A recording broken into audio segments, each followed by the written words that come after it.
क्या हाल है आप सबके? ठीक ठाक होंगे आप। मैं मोहम्मद यूसुफ कामरान और आपके लिए मैं आज फिर एक न्यू वीडियो लेकर आया हूँ मैथ्स 12 के लिहाज से। अब मैथ्स 12 में हमारा पेज नंबर 10 चल रहा था और क्वेश्चन नंबर हमने 3 स्टार्ट किया था। इससे प्रीवियस मैंने वीडियोस में हमने क्वेश्चन नंबर सेकंड और फर्स्ट को हमने डील कर लिया। अब हमारे पास है क्वेश्चन नंबर 3, तो इसको देखिए कैसे होगा। अब यहाँ पर देखें, यहाँ पर पहले तो मैं ये कि क्वेश्चन नंबर 3 का पार्ट नंबर 1 कर रहा हूँ मैं। अब यहाँ पर देखो पहले मेरे पास आ रहा है बेटा कि पैरीमीटर, स्क्वायर और एरिया, इन 3 चीजों का मुझे पता होना चाहिए। What is the perimeter, what is the square and what is the area. ठीक है, क्योंकि जिस चीज के बारे में हम क्वेश्चन डील कर रहे हैं उसके बारे में हमें थोड़ा तो पता होना चाहिए कि वो क्या क्या रहा था। ओके, अब यहाँ पे देखो पैरीमीटर को मैं पहले डिस्क्राइब करूंगा। पैरीमीटर क्या है हमारे पास? Perimeter the boundary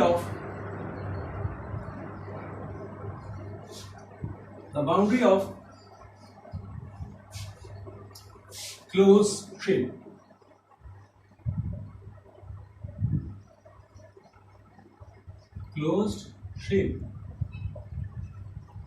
boundary of close shape. अब ये क्लोज शेप के ऊपर अगर मैं यहां पर 2D लिख दूं तो भी कोई सिंपली और एक्यूरेट हमारी डेफिनेशन हो जाती है जब मैं यहाँ पे 2D लिखता हूँ। इसकी थोड़ी सी एग्जांपल, ये देखो बेटा, मैं एक शेप बनाया, ऑल्दो के परफेक्ट सर्कल ये ओवल बन रहा है, लेकिन इसको देख लेते हैं। ये मैंने एक शेप बनाया, जो रेड कलर की बाउंड्री है, रेड एंड ब्लू में, जिससे मैंने अपेयर किया इस शेप को, तो ये हमारे पास पैरीमीटर हुआ। Like that red colour line is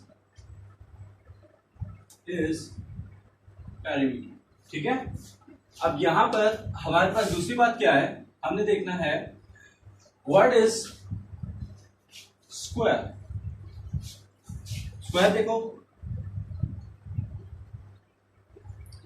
जैसे मैंने स्क्वायर की बात की तो हमारे जहन में डेफिनेटली डेफिनेशन आ गई होगी कि equal in size.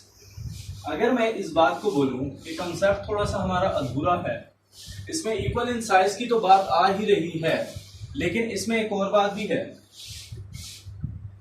Equal size and same angle. अब हमारे पास एक डेफिनेशन बन गई। A shape having equal size and shape, equal size and angles, ये हमारे पास है स्क्वायर की डेफिनेशन। और उसके बाद मैं एरिया पे डिफाइन करता हूँ। एरिया तो बहुत सा बच्चों वाला है। Area, what is area? The space bounded by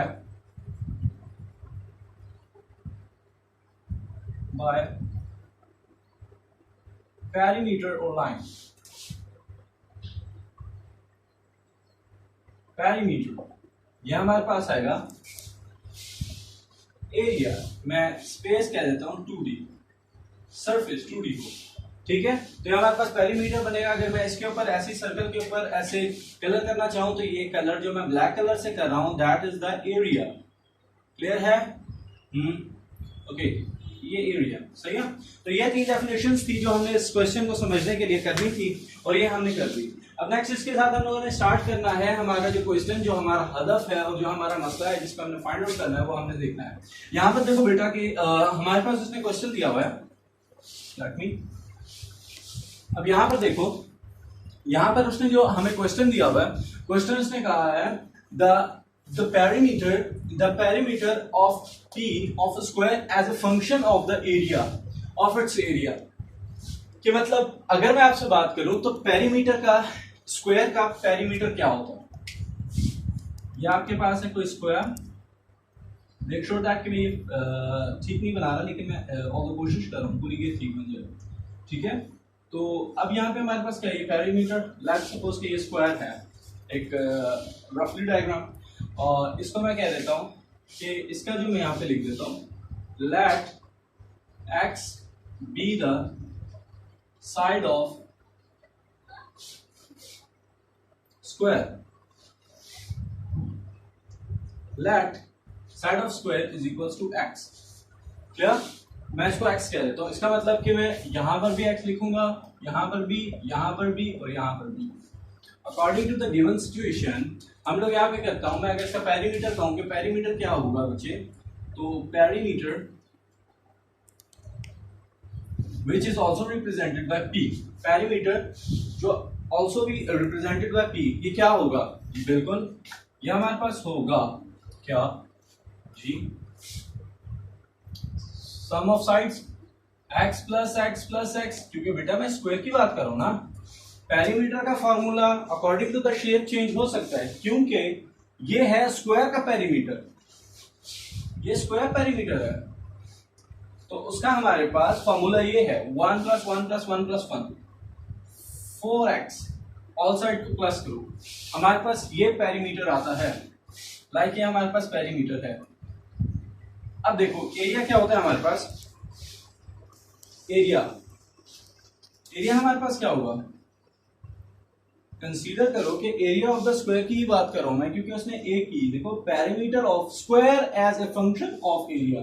अब यहाँ पे देखो एरिया की मैं बात कर रहा हूं, एरिया में हमारे पास क्या आने वाला है, एरिया ऑफ द स्क्वायर क्या होता है, बिल्कुल साइड स्क्वायर होता है। अब यहाँ पे देखो साइड स्क्वायर, साइड का स्क्वायर ये एरिया है, और साइड हमारे पास यहाँ पे क्या हम कंसीडर कर रहे हैं, x, x square which is equals to a is equals to x square, ये हमारे पास एरिया है। ठीक है, एरिया का फॉर्मूला। ओके, अब हमने क्या करना है, हमने इन दोनों को एक ही फॉर्म में लाना है, मतलब पेरीमीटर को एज ए फंक्शन बनाना है। ठीक है, जिसमें एरिया भी इंक्लूड होगा, मतलब कि कोई ऐसा फॉर्मूला बनाना है जिसमें P भी हो और A भी हमारे साथ आ रहा हो। देखो मैं कैसे करता हूँ, यहाँ पर देखो, यहाँ पर बेटा मैं क्या करने वाला हूँ, A is equals to x square, इधर भी मैं अंडर रूट लेता हूँ, इधर भी अंडर रूट लेता हूँ, ये इससे कटेगा तो मेरे पास क्या आएगा, यहाँ पर आएगा A is equals to under root is equals to x. अब कुछ बच्चों का ये सवाल होगा, ये ऑब्जेक्शन होगा कि सर आपने यहाँ पर प्लस माइनस क्यों नहीं लिखा, हम तो अंडर रूट जब भी लेते हैं तो प्लस माइनस हमारा लगता है, लेकिन ये ऐसी कौन सी सिचुएशन आ गई जिसमें हमने प्लस माइनस नहीं लगाया। तो हमें ये पता है कि जो भी एरिया है वो हमेशा पॉजिटिव वैल्यू होती है, तो एरिया कभी भी नेगेटिव नहीं होता हमारे पास, इसीलिए हमने इस एरिया को पॉजिटिव रखा है। ऑल्दो के अंडर रूट का जो बिहेवियर है वो प्लस माइनस रखता है अंडर रूट में, मतलब जब भी हम लोग अंडर रूट लेते हैं तो प्लस माइनस का बिहेवियर शो करता है, लेकिन ये एक ऐसी चीज है कि एरिया है और एरिया हमारे पास हमेशा पॉजिटिव रहता है। क्लियर? अब यहाँ पर देखो ये मैंने एरिया का निकाला, अब यहाँ पर देखो अगर मैं इसको इक्वेशन नंबर 1 कहूं और that will be the equation number 2, और हमारा क्वेश्चन भी बिल्कुल साफ है कि हमने perimeter of square as a function of its area करना था। तो ये हमारे पास क्या आएगा बेटे, यहाँ पर देखो P is equals to 4, x जो इक्वेशन नंबर 2 में था मैं यहाँ पे लिख देता हूं बाय पुटिंग वैल्यूज। ठीक है, अब यहां पर देखो बेटा मैं जब यहाँ वैल्यू पुट करूंगा a की, तो यहां पर आपके पास x की वैल्यू पुट की और ये हमारे पास आंसर मैंने कंसीडर किया, ये मेरे पास आंसर था, ये हमारा पहले क्वेश्चन का आंसर था। क्लियर? अब नेक्स्ट वन हमारे पास क्या आ रहा है, ये हमारा पहला आंसर यहीं पे इख्तिताम पज़ीर होता है। ठीक है,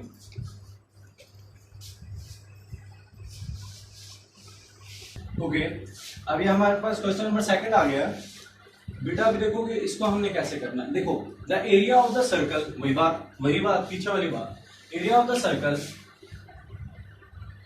as a function of its circumference. ठीक है, एरिया ऑफ सर्कल को as a function of its circumference.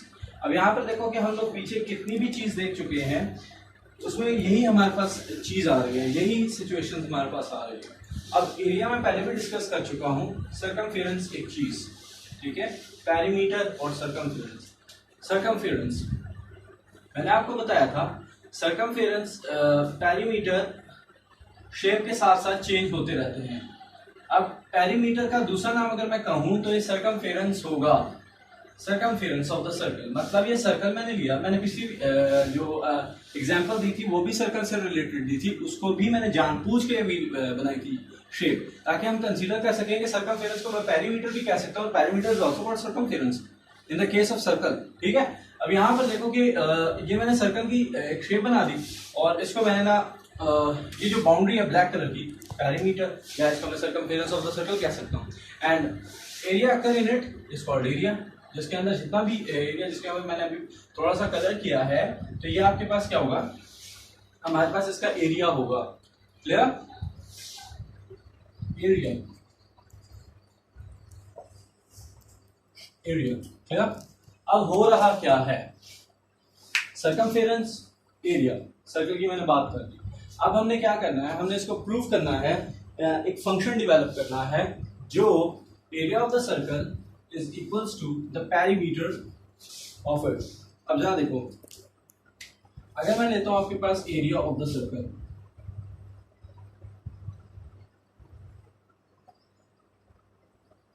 Area of circle is represented by A and which is equals to pi r square. ये फॉर्मूला है area of the circle का।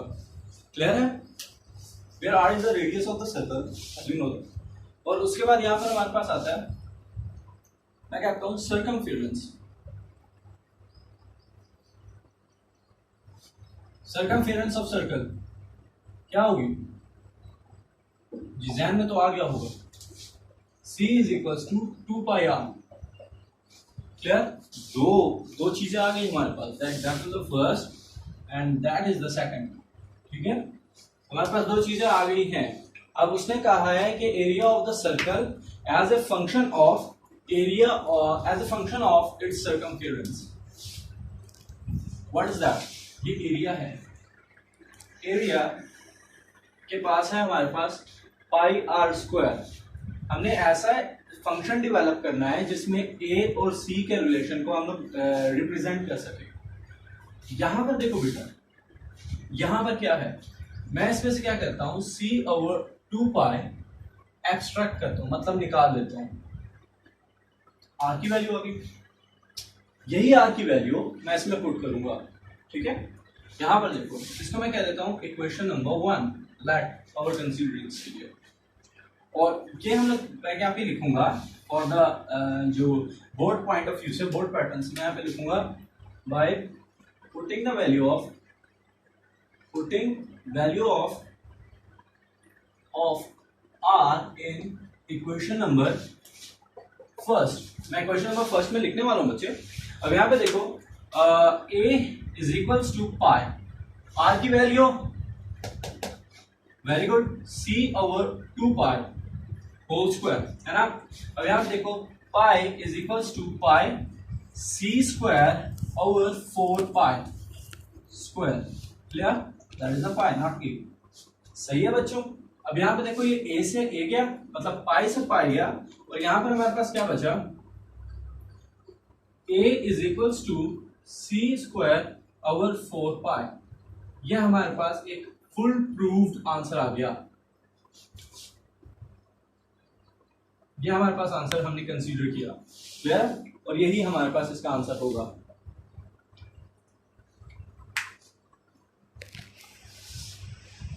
हाँ, अब यहाँ पे हमारे पास क्वेश्चन नंबर 3 और ये पार्ट नंबर भी मैं इसको सी कंसीडर करूंगा।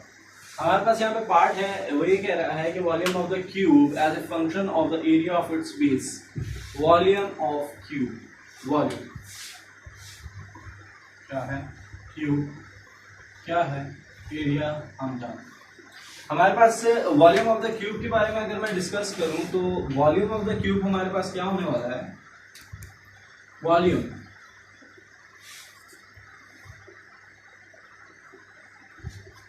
हमारे पास होता है लेंथ मल्टीप्लाई बाय ब्रेथ, इसको मैं W से multiply by height, length breadth height. अब यहाँ पर हमारे पास क्या हो रहा है, हमारे पास वॉल्यूम, मैंने इसको कंसीडर किया हुआ है, वॉल्यूम को मैं डील कर रहा हूँ। वॉल्यूम में अगर मैं इसमें वॉल्यूम ऑफ द क्यूब की बात करता हूँ, क्यूब हमारे पास 3D शेप होती है, जो अगर मैं किसी भी स्क्वायर को 3D शेप में ले आऊं लाइक अ बॉक्स, ठीक है, तो वो आपके पास मैंने बॉक्स को बात की, लेकिन बॉक्स ऐसा बॉक्स जो इक्वल साइड पे हो, 6 sided shape, equal 6 sided shape, तो वो हमारे पास क्या होगा, वो हमारे पास होगा क्यूब, ठीक है। और cuboid is the special case of cube, clear है। अब यहाँ पर देखो मैं इसको भी डिस्कस करता हूँ कि ये हमने इसको डील कैसे करना है। यहाँ पर मैं इसको लिख लेता हूँ। हमारे पास यहाँ पर बात आ रही है क्यूब की। क्यूब की पहले मैं शेप बनाऊंगा और उसके बाद मैं इसको कंसीडर करूंगा लिखना। यहाँ पर है क्यूब, क्यूबाइड, ये मैं इसकी लेफ्ट के इसकी थोड़ी सी सिंपल सी एक शेप ले रहा हूं मैं, ठीक है बच्चों। ये हमारे पास है एक क्यूब, ठीक है। क्यूबाइड को हम लोग ने डील करना है एज ए फंक्शन। अब यहाँ पे देखो अगर उसने, अच्छा इसमें एक बात उसने की है, function of the area of its base, base के एरिया की तरह। अब अगर ये पूरी एक शक्ल बनी हुई है, लाइट की मैंने अगर शक्ल ठीक तरह नहीं बनाई, लेकिन एक्सप्लेनेशन के लिए हम लोग इसको डील कर रहे हैं। अब यहाँ पर देखो मैं इसमें अगर मैं ये जो बेस है, इस बेस को कलर कर दूं। अच्छा इसमें एक सेम बात ये देखनी है कि इसका जो बेस होगा, बेस भी स्क्वायर होगा, इसकी हर साइड स्क्वायर होगी, ठीक है। 6 साइडेड शेप है लेकिन इसकी हर साइड स्क्वायर होगी। इसकी जो बेस है, इसका फॉर्मूला क्या होगा, वही बेस वाला, a is equals to x square. अगर मैं x इसकी साइड ले लेता हूँ, इसमें जो हम लोग इसका एरिया फाइंड आउट कर रहे हैं वो साइड स्क्वायर, ऑल्दो कि मैं साइड कुछ भी ले सकता हूँ, साइड का स्क्वायर आना है। अब यहाँ पर देखो कि area of the side square होगा, तो ये जो बेस है ये हमारे पास area of the side, area side square होगा एरिया। और हम लोग जब इसकी वॉल्यूम के ऊपर बात करते हैं, व्हाट इज द वॉल्यूम, अगर मैं कॉमन सेंस में कहूं, let x be the length,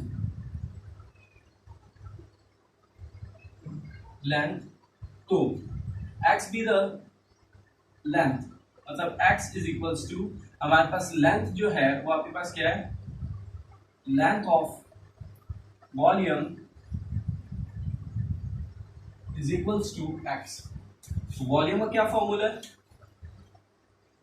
is equals to x multiply by x, क्योंकि क्यूबाइड है उसकी हाइट भी सेम होगी, ब्रेथ भी सेम होगी और लेंथ भी सेम होगी, ठीक है। हाइट, ब्रेथ और length of the each side, clear है, ये सेम होने वाली है। अब यहाँ पर देखो ये आपके पास आएगा v is equals to x की पावर 3, ये हमारे पास आया क्यूब, ठीक है।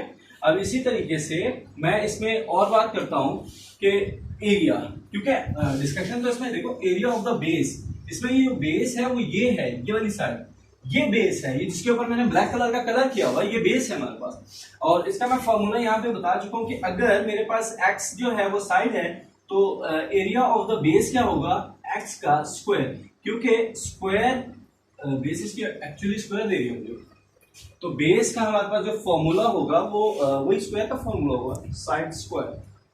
क्लियर हो रहा है ना पॉइंट। देखो बेटा ये जो बेस थी, अगर इस डब्बे को मैं यूं करूंगा तो इसका जो बेस है वो बेस का शेप बिल्कुल स्क्वायर जैसे होने वाला है, स्क्वायर जैसा, जिसको मैंने पिछले वाले प्रीवियस क्वेश्चन में इसको एक्स एक्स एक्स लिया था। अब एक्स एक्स एक्स लिया था एज ए पेरीमीटर, लेकिन जब मैंने इसका एरिया स्क्वायर लिया था तो एरिया तो ये आ रहा था ना, समझ आ रही है बात की, ओहो क्लियर हो रहा है पॉइंट, ओके। अब यहां पर देखो मैं जब इसका एरिया लूंगा, area is equals to x square, इसका भी अंडर रूट, इसका भी अंडर रूट, चलो कंसीडर करते हैं इसको। अब इसका मैं अंडर रूट लिया और यहां पे मैंने लिखा area under root is equals to x. मैंने आपको पहले भी बताया था कि एरिया हमेशा पॉजिटिव होता है, इसको मैं नेगेटिव कंसीडर नहीं कर सकता, that is why the property जो है हमारे पास स्क्वायर रूट की, वो इस पर पॉजिटिव ही अप्लाई हो गई है।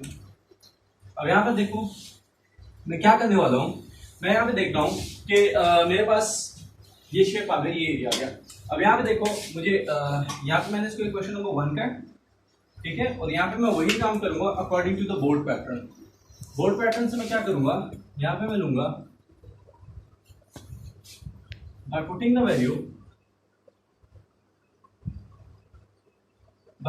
Value, value of x in equation number 1। मैंने इक्वेशन नंबर 1 किसको कंसीडर किया हुआ है, इसको, ठीक है। अब यहाँ पे देखो v is equals to a, x की जगह पर मेरे पास a है, उसके ऊपर अंडर रूट है। लेट में देखो कि x के ऊपर अंडर रूट मतलब x के ऊपर पावर 3 है कंसीडर, इसको मैं यहाँ पे पुट कर रहा हूँ